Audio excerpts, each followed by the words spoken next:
On the day of my delivery, the midwife discreetly swapped my child for her own daughter. However, I did not expose her deceit. In my previous life, I apprehended the midwife responsible for the theft on the spot and raised my daughter with utmost affection and care. Yet, on the day she ascended to the position of empress, she issued a decree demoting me to the status of a concubine, allowing her cousin to enter the household as the rightful wife. It was then that I discovered my child had been poisoned in the womb by his father, taking her last breath upon birth. Astonishingly, the daughter I had nurtured was, in truth, the offspring of my husband and his cousin. I was cast aside in the backyard, forsaken and left to succumb to illness in the frigid night. Upon reopening my eyes, I found myself once again on the day of my delivery. This time, I acquiesced to the midwife's actions. After all, it was not my child, and I could hardly be bothered to intervene. 16 years later, a tattered girl arrived at my doorstep seeking recognition. Gazing at her face, which bore a striking resemblance to my husband's, I offered a faint smile and said, "Since you have come to claim kinship, let us send your family of 3 to reunite in the underworld." As I opened my eyes once more, I found my midwife, Xiaohua, stealthily exchanging the child swaddled in cloth. After a moment's hesitation, she reluctantly removed the silver bracelet intended for her own daughter. Zhaodi, do not hold it against your mother. Following this family, you will enjoy a life of luxury and will have no need for the bracelet. Let it be a keepsake for your future brother. It was only after she had fumbled for a while that I finally stirred, feigning surprise at the child in my arms. "Oh, Xiaohua." I merely closed my eyes for a moment, and how has this little one become so dark and unattractive? Startled by my words, Xiaohua instinctively turned away to shield the child in her embrace. "Madam, you jest." Children grow according to their surroundings. The eldest young lady is robust and healthy, a sign of good fortune. Seeing her struggle to concoct a suitable response, I decided to cease my teasing. Indeed, Xiaohua, having borne a child herself, possessed far more experience than I. Thus, I resolved to keep her in the household so that her daughter might accompany my own child in the future. After all, a mother who has just given birth cannot truly part with her own offspring. Upon hearing such a mutually beneficial proposal, Xiaohua immediately knelt in gratitude, forgetting to cover her child's face. The fair and lovely child in her arms smiled sweetly at me, and she was none other than my daughter, Xiangxue, whom I had cherished for 18 years in my previous life. Yet, I felt no stirrings of emotion within me. What a pity, Xiangxue, in this life, you shall endure hardships alongside a peasant woman, never to ascend to the throne of empress again. As for your biological mother, Su Qingning, let her remain a mere concubine for the rest of her days. 2. I retained Xiaohua, partly to ensure that the child, Xia Ingxue, remained under my watchful eye to prevent any unforeseen circumstances, and partly because Xiaohua and her daughter were, in my previous life, the very perpetrators of my demise. In that life, I had immediately discerned Xiaohua's scheme to swap the children and had reclaimed my own. Xiaohua knelt before me, weeping as she recounted her husband's failings, his indulgence in gambling and drinking, which led him to beat her when he lost. She claimed she did not wish her child to suffer such a life and thus had erred in her judgment. Observing her battered form, I felt pity for her. As a new mother, she sought only to provide a better future for her child. Rather than condemning her, I gifted her a gold ingot to aid her return home with her daughter. Later, when Xia Ingxue ascended to a higher position, I was relegated to the status of a concubine. As I languished in the back courtyard, awaiting my fate, it was Xiaohua and her daughter who stealthily crept into the yard. Upon recognizing Xiaohua, I believed I had finally found a glimmer of hope, for I had not only spared her, but had also bestowed upon her wealth to support her daughter. Yet, what awaited me was not redemption. Upon finding me, Xiaohua wielded a whip and mercilessly struck me. "Do you see now, Zhaodi? It was she who thwarted you from becoming the young mistress of the Xia family. Otherwise, the one seated in the higher position today would have been you." Zhaodi seized my throat, delivering several vicious slaps. "Wretched woman, you obstructed our mother-daughter fortune. I have heard that the one in the higher position is not even your biological daughter. This is truly poetic justice." I fell to the ground, coughing up blood, and clutched at Xiaohua's garment, unable to suppress my bitterness. "I did not blame you back then. I even gifted you wealth, surely for the sake of that gold ingot. You should not so humiliate me. Xiaohua kicked me over, grasping my hair and slamming my head against the wall. Dare you mention that gold ingot? It was precisely because of your gold that I returned home to face the wrath of my drunken husband. He took the ingot to gamble, and when he lost, he demanded I find another. How could I procure another? He beat me all night until he was satisfied. It would have been better had you never mentioned the ingot. Just hearing it enrages me. I had obstructed their plan to swap the children, which they interpreted as seizing their opportunity. I had offered them wealth, yet they blamed me, rather than their husband, who had stolen from them. They blamed me for being well-educated, forgetting the tale of Donghua and the wolf at the critical moment. Realizing further discourse was futile, I chose to remain silent, fearing they might inflict further harm upon me. After venting their wrath, they hurriedly departed. In truth, they need not have feared. The back courtyard had been deserted for months, and I survived only by foraging for wild grasses. That night, I succumbed to my grievous wounds and perished in the frigid darkness, only to be discarded in a mass grave come spring. 3. Contemplating Xiaohua's vile husband, a scheme formed in my mind, and I casually inquired whether there were any others in her household. Xiaohua, perplexed, presumed that a noble family would exercise caution in hiring a servant and that it was customary to inquire about their background. My parents passed away when I was young, and my uncle sold me to a fellow villager as a child bride. Currently, aside from my daughter, only my husband, Hu Li, remains. It was prudent to ascertain certain details to avoid leaving any loose ends that might lead to future retribution. I recalled my cousin Su Qingning, who had entered the Dou household alongside Xia Yingxian, and I discreetly indicated to Xiaohua that her husband, Hu Li, should serve as a steward. Unaware of my ulterior motives, Xiaohua knelt in gratitude, thanking me for reuniting her family. Throughout this exchange, she hesitated several times to mention the truth regarding the child in my arms, but ultimately refrained. This was for the best, as it would prevent me from seeking revenge in the future without her knowing the reason. After sending Xiaohua away, I collapsed onto the bed and wept bitterly. The child I had carried for 10 months, whom I had longed to meet, had lost his life before ever seeing his mother's face. It was unimaginable that his biological father had taken his life. I now had no knowledge of where my child would be laid to rest. Xia Yingxian, oh, Xia Yingxian, you truly deserve to die. As I thought of my unfortunate child, I resolved to deliver a dose of poison to Xia Yingxian that very night. Su Qingning had just given birth, and Xia Yingxian was attending to her under the pretense of preparing for the upcoming imperial examinations. Although his writings were nonsensical and he had repeatedly failed, as his wife, I still often comforted him, assuring him that his talents would eventually be recognized and that I consistently brewed health tea for him, never neglecting him even during my pregnancy.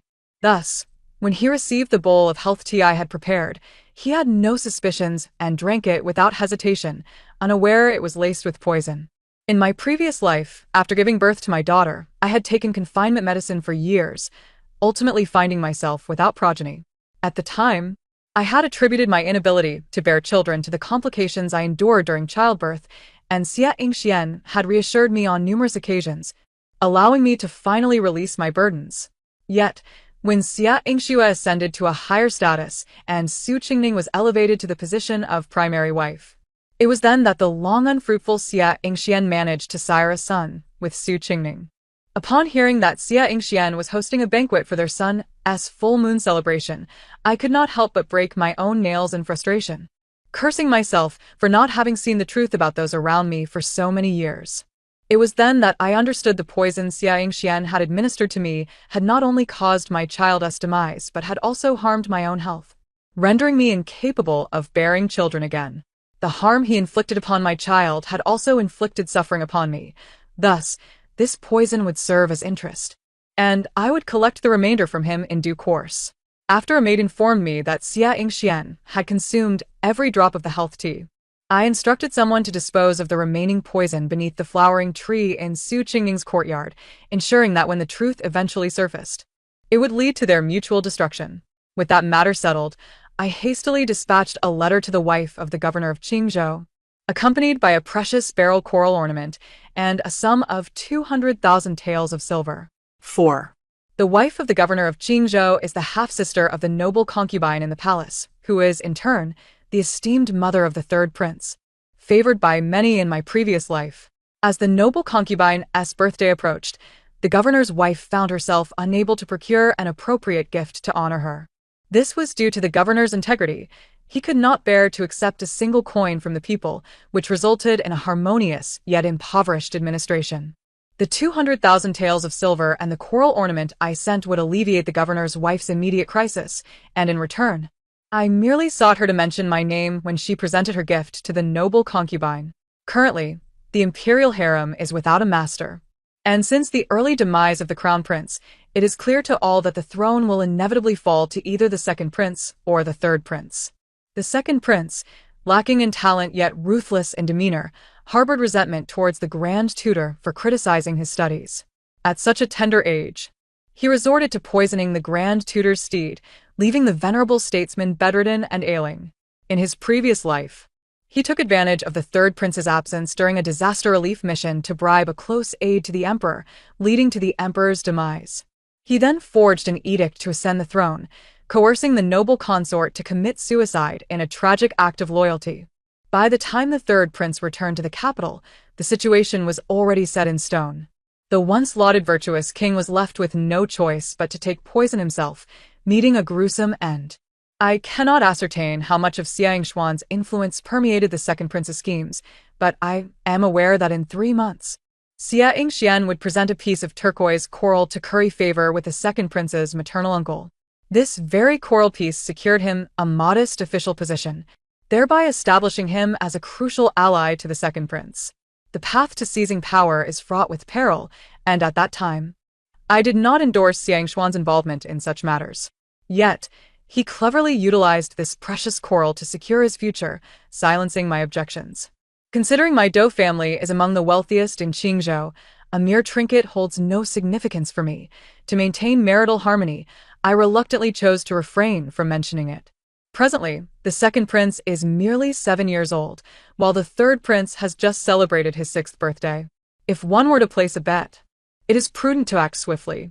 In hindsight, rather than using this ornament to pave a path for Xia Yingshuan, I might as well seize it to forge my own ascent. The third prince, clearly, is a promising option. When the reply from the governor's wife arrived, containing nothing but the word good on a grand sheet of paper, I realized that I had successfully navigated this course. As a month passed, on the day of the child's full moon celebration, Xia Yingshuan, after much deliberation, named the child Xia Yingxue. In the previous life, Xia Yingxue was fair and adorable, making the name quite fitting. However, the current child is dark and stout, rendering the name somewhat amusing. The true Xia Yingxue, however, bore the name Zhao Di, the daughter of Xiao He. After the confinement period, I resumed managing the family affairs. In my previous life, I devoted my efforts entirely to caring for the child, leaving the vast Dou estate in Xia Yingshuan's hands. I am unaware of how much of the family's wealth he siphoned to support the second prince or how much he funneled into Su Qingning's little treasury. This time, I absolutely cannot relinquish the fruits of my father's labor to others. Xia Yingshuan had long coveted the Dou family's riches, and upon witnessing my re-engagement with the family business, he hastily urged me to rest, asserting that it would suffice for him to manage the Dou estate. While I calculated accounts, I replied without looking up, "Husband, you err. A man should strive ceaselessly for fame and fortune through diligent study, rather than squander energy on mere commercial pursuits that might derail a splendid future." Xia Yingshuan had crafted his persona so well that, in his attempts to remain close to Su Qingning, he would often stay in the study under the pretense of studying while I was still in confinement. Now, as I urged him to focus on his studies and refrain from meddling in family affairs, he found himself momentarily at a loss for a counterargument. Observing his despondent retreat, a surge of murderous intent welled within me. I yearned to eliminate him immediately, yet I ultimately restrained myself, for the time was not yet ripe. After I came of age, my father suddenly fell gravely ill, and within 3 months, he passed away unexpectedly. According to family customs, without a male heir, the family's assets would revert to the clan.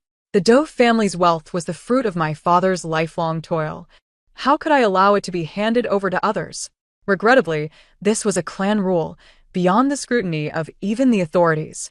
In utter desperation, I sought the matchmaker to find a suitable husband to marry into our family, as only this could alleviate my current predicament.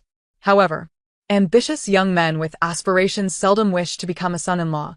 Those willing to do so are often driven solely by my looks and the family's wealth. Amidst this turmoil, Xia Yingxian, dressed in simple attire and bearing a marriage contract, arrived at my doorstep, revealing that my grandfather had arranged a betrothal for me long ago. Reluctant to rush into marriage, I found myself compelled to hastily wed Xia Yingxian, as he was sincere in his intentions and had the prior engagement, and the clan was pressing for a resolution. If I were to dispose of Xia Yingxian, it was likely that the elderly and obstinate members of the clan would invoke the rules to seize my inheritance. Very well, let him linger a while longer. After all, he is merely a grasshopper in autumn. After Xiao, he took up the role of wet nurse. She devoted herself fervently to caring for Xia Yingxue. She would have gladly fed Xia Yingxue 10 times a day, while Zhao Di was left in the woodshed, crying for attention, only receiving a hasty bowl of rice porridge. Over time, the already dark and stout Xia Yingxue became even more robust, while the same-aged Zhao Di grew thin and small, resembling a little mouse. The servants in the household, unable to bear it, would remind her to tend to her own child and provide her with nourishment, but Xiao he would always retort sharply. What is Zhao Di? A lowly wretch does not deserve to share milk with young Miss Yingxue. Feeding her porridge is already a favor. Speak more, and I shall inform the lady that you disapprove of my nurturing young Miss Yingxue. Ultimately, Zhao Di was not her own child, and there was no reason to jeopardize her livelihood over another's family matters. Gradually, no one came to Zhao Di's defense. Yet, truth cannot be concealed forever. And as Xiao he predicted, children do indeed grow swiftly. Zhao Di increasingly resembled Xia Yingxian, while Xia Yingxue remained dark as coal, showing no resemblance to either Xia Yingxian or Su Qingning, resulting in much gossip that eventually reached Xia Yingshuan's ears. Noticing Xia Yingxian staring intently at the frolicking Xia Yingxue and Zhao Di, I realized I needed to take action. Otherwise, this father-daughter pair would recognize each other prematurely. One day, after Xiao he had finished attending to Xia Yingshue's meal and was about to take her leave, I feigned casualness and said, "By the way, your Zhao Di bears some resemblance to my husband. I find myself quite fond of that child. How about we find a date soon, and I shall adopt Zhao Di as my goddaughter?" Xiao he, not waiting for me to finish, fell to her knees in terror, and when I mentioned adopting Zhao Di, she continued to bow in fright. "Madam, please reconsider. My Zhao Di is of weak fortune. The fortune-teller said she is destined for a light fate, unable to bear blessings. Look at her, nearly 2 years old and still so frail. If she were to be recognized by a noble lady like you, it might shorten her lifespan." Xiao he wailed for a long while, yet not a single tear fell. I grew weary of her lamentations and commanded her to rise. I merely suggested it. If you refuse, then let it be. However, that child truly resembles my husband more and more, while Xia Yingxue, I cannot discern any resemblance. Seeing me relent, Xiao he lacked the energy for further pretense, merely echoing my sentiments with flattery. "Madam, do not say such things. Children can be unattractive in their infancy, but they may grow into beauty.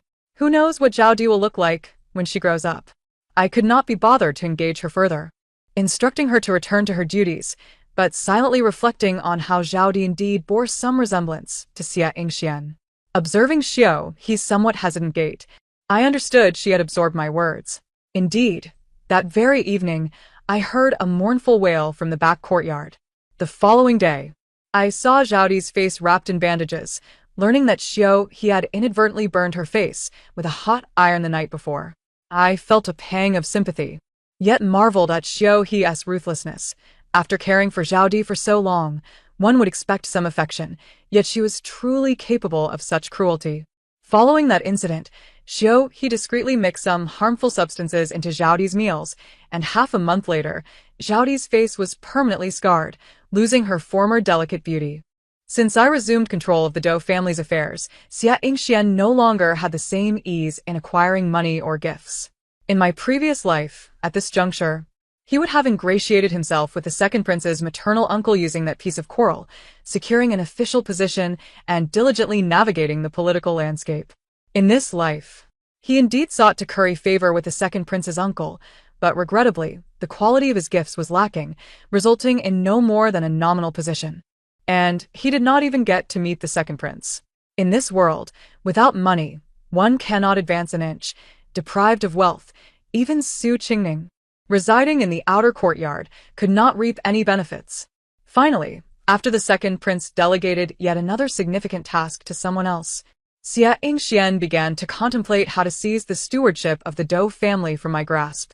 A confidant I had placed beside him returned to inform me that Xia Yingxian and Su Qingning had conspired throughout the night, ultimately deciding to drug me, rendering me helpless in bed, and wait until Xia Yingxue came of age to inherit everything from the Dou family, at which point they would administer a lethal poison to dispose of me. Such petty tricks dared to be executed before me. However, they did serve as a valuable reminder. To safeguard the Dou family's legacy, I found myself reluctantly compelled to spare Xia Yingshuan's life for the time being. In retrospect, as long as I had such a person around, it sufficed. I need not require him to be wholly intact. After discerning what poison Xia Yingxian and Su Qingning intended to use against me, I arranged for a counteraction under the cover of night, preemptively administering poison to him before he could act.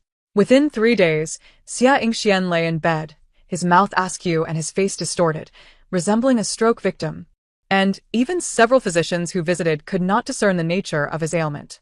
To prevent this family from further complications that might jeopardize my grand designs, I resolved to take decisive action and deal with the malevolent forces arrayed before me. Xia Yingxian remained bedridden for half a month, consuming countless medicinal concoctions. Yet his condition showed no signs of improvement, much to the distress of Su Qingning, who had been residing in the outer courtyard. After all, Su Qingning, in name only a cousin, relied on the monthly stipend from the public coffers, and her lavish lifestyle had been sustained by Xia Yingshuan's support. With him incapacitated, her finances dwindled, and her anxiety mounted. In her agitation, she cast aside any pretense of caution and stormed into our inner courtyard, accompanied by a renowned healer she had summoned from outside the city. I instructed my servants to allow her entry. The outcome would be the same regardless. As the situation reached a boiling point, I hastily left the city to summon Master Suqing, who was traveling in Qingzhou. Master Suqing not only possessed profound Buddhist knowledge, but was also a masterful physician. Years ago, when His Majesty fell from his horse and remained unconscious for 3 days, it was Master Suqing who, with a single needle, restored him to health. Unbeknownst to Xia Yingxian, my father had once rendered a favor to Master Suqing, making it effortless for me to request his assistance. I was gone for 3 days, during which Su Qingning clung to Xia Yingxian, seemingly oblivious to anyone else's presence, extracting a considerable amount of personal wealth from him. Upon my return, travel-worn and weary, I was met with a barrage of scorn from her. Your cousin is gravely ill. Yet you, as his wife, have not been by his side to offer care. Where have you been all this time? Surely, you must have been avoiding the burden of tending to a sick man. During my absence, Xia Yingxian had already harbored some grievances against me, and Su Qingning's words only deepened his cold demeanor toward me. My maidservant immediately interjected to defend me. Cousin, you misunderstand Our Lady. Upon hearing that Master Suqing was in Qingzhou, she rushed to pay her respects and knelt before him for 3 days, which ultimately moved the master to come and attend to our Lord's ailment. In truth, I had been preoccupied with escorting silver to the capital for the third prince, but this explanation conveniently clarified my whereabouts. The name of Master Suqing was well known, and upon hearing that there was hope for his recovery, Xia Yingshuan's countenance brightened, accompanied by a tinge of guilt as he observed my travel-worn appearance. Only Su Qingning turned her face away, muttering under her breath, "What a charlatan of a master! Surely he is merely a fraud seeking to profit from this situation." Xia Yingxian, concerned for his own health, dismissed Su Qingning's remarks and quickly sent for Master Suqing. Master Suqing took a brief pulse before diagnosing the ailment and prescribing the necessary remedies. This affliction stems from an evil spirit, and while the medicine is secondary, to dispel it, the blood of a close relative is required as a catalyst. I immediately chimed in. A close relative? My daughter Ingxue is indeed your husband's closest kin. Her blood would serve perfectly as the catalyst. No sooner had I spoken than Su Qingning erupted in protest. Ingxue is far too young. How can you use her blood as a catalyst? What if she is harmed? How will you take responsibility? Master Suqing hastily waved his hand. It is of no consequence. Only a single drop of blood is needed. I echoed his sentiments. Indeed, Qingning, merely a drop. I trust Ingxue would willingly offer her blood to ease her father's troubles. Yet, Su Qingning remained dissatisfied. It is easy for you to say. You did not bear her. So, how could you possibly care? Xia Yingxuan's face darkened immediately. Qingning, what nonsense are you speaking? Ingxue is, of course, my wife's child. She cares for her deeply. Realizing her misstep upon hearing Xia Yingxuan's admonishment, Su Qingning quickly altered her demeanor. Sister-in-law, please forgive me. Qingning speaks out of concern for her niece, which is why she misspoke. I offered a faint smile, indicating I bore no ill will. Aware of her faux pas, Su Qingning refrained from further comment. In truth, Xia Yingxian was far more concerned about his own life than that of our daughter, and thus the decision to use Xia Yingxue's blood for the remedy was solidified. The necessary ingredients for the remedy were soon gathered, with the only remaining component being a drop of Xia Yingxue's blood. On the day of the blood extraction, Xiuhe and Zhaodi watched anxiously from the sidelines. As for Su Qingning, her discontent with the bloodletting escalated, and in her frustration, she kicked over Zhaodi, who bore a disfigured appearance. Xiuhe dared not speak out and retreated with the sobbing Zhaodi. After taking the medicine for a considerable time, Xia Yingxian, filled with hope for his recovery, waited in vain for the remedy to take effect.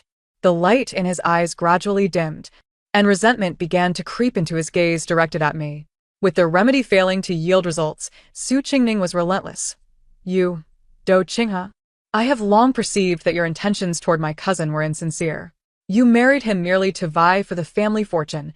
Now that you have it, you wish to deliberately harm him to secure your own happiness. And to enlist a quack for such a vital task, you had him extract blood for the remedy. Yet your cousin remains unhealed. Do you not intend to harm him deliberately? Master Suqing disregarded Su Qingning's tirade, taking Xia Yingxuan's wrist for another pulse check. This cannot be right. The medicinal ingredients are sound. Therefore, the issue must lie with the catalyst, which must be from a close relative. Unless Miss Ingxue is not truly the daughter of Master Xia.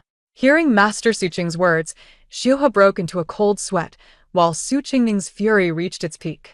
What nonsense are you spouting? I know whether this child is my cousin's offspring. She is indeed. Seeing Xia Yingxian signaling to her, the enraged Su Qingning finally calmed down. What I mean is, I was present in the mansion on the day of her birth. This child is certainly my cousin's. Master Suqing clasped his hands together. Amitabha, a monk does not speak falsehoods. The remedy is undoubtedly sound. If Master Xia has taken the medicine and yet shows no improvement, then it must be the catalyst that is flawed. To ascertain whether Miss Ingxue is truly Master Xia's daughter, a blood test will suffice.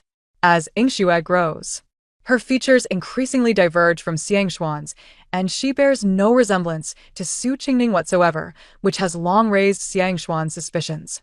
Moreover, since it involves him and Ingxue, should he be her father, this test could be conducted without my knowledge. To alleviate his doubts, Xia Yingxian consented to the procedure, undeterred by Su Qingning's furious glare. The blood test was straightforward. The blood of both parties would be placed in a bowl filled with water, and if the blood mingled, they were kin. If not, they were not biologically related. The maidservants quickly prepared the necessary items for the test. Xia Yingxue first dripped a drop of blood into the bowl, and after a moment's hesitation, Xia Yingxian glanced at me, and then at Su Qingning, ultimately steeling his resolve to prick his finger and let a drop of his blood fall into the bowl. Upon seeing Xia Yingxuan's blood added, Su Qingning began to weep softly in frustration, while Xiuhe nearly fainted from fear. However, after waiting a brief moment, the 2 drops of blood did not merge at all. This left Su Qingning utterly dumbfounded, and before she could react, I immediately fell to my knees, crying out, "My lord, you must believe in my unwavering loyalty. How could Ingxue possibly not be your daughter? I refuse to accept it." Under the cover of the crowd's distraction, I swiftly pierced my own fingertip. allowing a single drop of blood to mingle with the water. However, after a brief moment of anticipation, my blood failed to blend. How could this be? It dawned upon me that Yingxue was not my daughter. I was left in anguish, questioning the whereabouts of my child. My desperate cries prompted Xia Yingxian to stare blankly at Su Qingning, his face etched with skepticism. Observing the expression on Xia Yingxian's face, Su Qingning was gripped by an inner turmoil, yet she feigned composure, abruptly overturning the bowl of water. This method of blood testing must surely be a ruse. Prepare another bowl of water and hand me the blood testing needle. My blood cannot possibly mingle with Yingxue's. I eagerly awaited her pronouncement and promptly passed the needle to Su Qingning, seizing the opportunity to discreetly scratch the newly fetched water with my finger dusted with alum. Su Qingning pretended to maintain her calm as she took the blood testing needle, though her composure was shattered. If my blood too failed to merge, it would expose the lies of this bald monk. She dropped a drop of her blood into the bowl and coaxed Yingxue to do the same. Alas! As soon as their bloods met, they fused seamlessly. Su Qingning recoiled in terror, while Xia Yingxuan's gaze at her was filled with a chilling silence. How could this be? Yingxue, she cousin. How could this happen? I lunged at Su Qingning, exclaiming, I have treated you well. What have you done with my child? I have long heard the servants discussing how Yingxue bears no resemblance to my husband and me, but I dismissed it, never imagining she truly is not my child. I signaled to a nearby maid, who immediately knelt and spoke. Madam, I must confess something I have refrained from sharing until now. Miss Yingxue's appearance bears a striking resemblance to a young servant named Hu Lu in the courtyard of the cousin's estate. In the past, I feared such words would tarnish the ears of the madam, yet under these circumstances, I could no longer remain silent. Hu Lu was indeed Xiuhua's husband, and it was entirely natural for Xia Yingxue to resemble him, as he had been placed within Su Qingning's courtyard for this very purpose. Before I could utter another word, Xia Yingxian commanded his servants to summon Hu Lu. Upon his entrance, it became clear to all present that Hu Lu's appearance was strikingly identical to that of Xia Yingxue. Hu Lu, believing he had come into some good fortune and eagerly awaiting a reward, was bewildered when commanded to provide a drop of blood. Yet, under his master's orders, he complied without hesitation, and the outcome was inevitable. As father and daughter, their blood would surely blend. I held the bowl aloft for Xia Yingxian to see, and upon witnessing the mingling of the 2 drops of blood, he furiously overturned the bowl, while Su Qingning fell to her knees at Xia Yingxuan's feet. Cousin, believe me, this child is yours. You must trust me. Xia Yingxian grasped Su Qingning's face, his eyes devoid of the tenderness they once held. Blood that mingles signifies kinship. This child is born of you and Hu Lu. How could you possibly attribute her to me? Cousin, you know best whether this is truly yours. We. Silence. Xia Yingxuan's hand struck Su Qingning's face with such force that it severed her tongue. The cousin's selfish deception has led to the demise of my true daughter. Seize her, along with her paramour Hu Lu and their illegitimate child, and deliver them to the county office. While Su Qingning continued to feebly plead her innocence, Xia Yingxian disregarded her, turning instead to comfort me with feigned concern. Do not worry, my dear. It is my blindness that has allowed these scoundrels to harm our child. I will surely uncover the whereabouts of our offspring.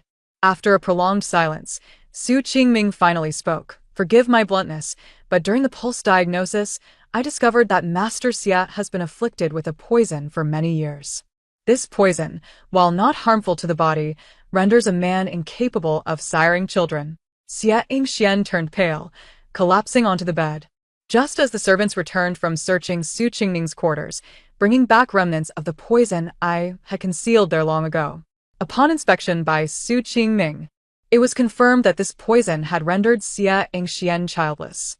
Su Qingning continued to shake her head in protest, but Xia Yingxuan's gaze had turned lethal. Poisonous woman. Hurry and send her to the magistrate. I demand severe punishment to reveal the whereabouts of my child. The servants promptly escorted Su Qingning and her accomplices to the magistrate's office, but my child had long since perished, and thus no answers could be extracted. That night, news reached the county office that Su Qingning and the others had perished in their cells, meeting a gruesome end, having been stabbed multiple times, a mark of Xia Yingxuan's vengeance. Following this incident, Xiuhua dared not remain in the Dou household and sought my permission to leave, which I granted. Little did I know that she would be ambushed and murdered on her way, her fate mirroring that of Su Qingning and her companions, another act orchestrated by Xia Yingxian. Alas, the whereabouts of that child, Zhao, remained unknown. I had not anticipated that, even in his bedridden state, Xia Yingxian could orchestrate such schemes. That night, I ordered an increase in his medication dosage. Consequently, Xia Yingxian was rendered entirely incapacitated, lying in bed, unable to utter a single word. I had silenced the household, ensuring that this affair did not spread. After successfully aiding the third prince in several significant matters, the noble consort finally sent word, requesting an audience with me. I recognized this as a signal of my impending elevation in status and hastily prepared to journey to the capital. The majesty of the Forbidden City was beyond my imagination. I disguised myself as a relative of the noble consort and accompanied the eunuchs to her palace. Indeed, the noble consort was as magnificent as her title suggested, possessing a beauty tinged with an air of authority, capable of nurturing a person of such caliber as the third prince. She expressed surprise upon meeting me. "Your capability in handling affairs is so mature. I had presumed you were much older, yet you are but a young maiden under 20. Indeed, upon reflection, I have barely reached the age of 19, but considering both my past and present lives, I could be considered an aged matron." The intrigue surrounding the succession was rife with undercurrents, and for a girl to involve herself in such matters must surely indicate undisclosed motives. "Speak freely. Once your goals are achieved, what do you desire so that I may entrust you with my confidence?" At long last, the moment had arrived. I promptly bowed thrice before the noble consort with utmost sincerity. "Your Grace, though I am but a woman of humble birth, my capabilities rival those of men. Yet, due to my gender, I must seek a marriage to preserve my family's legacy. This is a common occurrence, as women cannot establish households. Thus, I beseech your Grace, once my endeavors bear fruit, to issue an edict allowing all women to establish households, enabling them to safeguard their legacies without the need for marriage." The noble consort was taken aback by my request, yet her expression swiftly transformed to one of understanding. "Your request is commendable, I shall grant it. Focus on serving me and the third prince." Having received the noble consort's assurance, I was overwhelmed with emotion and bowed to her thrice, once more. I then disclosed certain events from my past life to her and urged her to remain vigilant regarding the eunuch who had been bribed by the second prince to get close to the emperor. A decade swiftly passed, and the second prince, unable to suppress the third prince any longer, resorted to rebellion. Anticipating the second prince's treachery, the third prince swiftly apprehended him, subsequently being named Crown Prince. Years later, upon the emperor's passing, the third prince ascended the throne and honored the noble consort as Empress Dowager. The Empress Dowager, true to her promise, issued an edict allowing all women to establish households, alleviating my fears of having my family's estate divided amongst relatives. To reward my contributions, the Empress Dowager conferred upon me the title of Lady of the State. I held a fondness for children, but alas, due to Xia Yingxian, I would remain childless in this life. After settling this matter, I requested the Empress Dowager's permission to use the Dou family's resources to establish charitable homes in the capital, providing shelter for the homeless children. One day, while I was engrossed in organizing the accounts, a servant entered to inform me that a young woman had come to claim kinship, declaring herself to be my daughter. I have no children. My only offspring perished at the hands of Xia Yingxian. Yet, that woman insists she is my daughter, and out of curiosity, I stepped outside for a moment. Just a single glance was enough for me to recognize her as the long-lost Zhao Di. Nearly 16 years have elapsed, and while the scars on her face have faded somewhat, the resemblance between her brows and eyes and Xia Yingxian is striking. Upon seeing me, Zhao Di rushed forward in tears, exclaiming, "Mother, I am your daughter. I have missed you so dearly. Do you know how much I have suffered all these years?" Her eyes brimmed with tears, but I remained unmoved, instead prying her fingers apart one by one. "Stop pretending, Xia Yingxue. You have returned as well, haven to you?" This incarnation of Zhao Di could not possibly know her connection to the Dou family. How could she dare claim to be my daughter? Noticing my calm demeanor, Xia Yingxue ceased her weeping. "So, mother has returned. That is truly wonderful. You have no idea how much torment I have endured over the years. You cared for me so tenderly. Please acknowledge me as your daughter. Xiang Xue, is it not enough that you caused my demise? You dare come seeking recognition? Truly, you fear nothing. Xiang Xue blinked innocently, replying, Mother, you died of illness. What does that have to do with your daughter? Besides, even if I am not your biological child, you raised me for so many years. Surely there must be some bond. After all, your real child has perished, and I would be a fitting substitute for you and father in your old age. I have heard you know of some master of purification. Perhaps he could remedy the scars on my face. The new emperor is currently selecting consorts. Who knows if my appearance improves? I might even enter the palace as a queen. This child is truly insufferable. In my fury, I laughed bitterly. Did you not claim you would support father in his old age? Come follow me. Xiang Xue, bewildered, accompanied me to the back courtyard, where Xiang Xian has been relegated. I ensured that he would endure the same torments I once faced.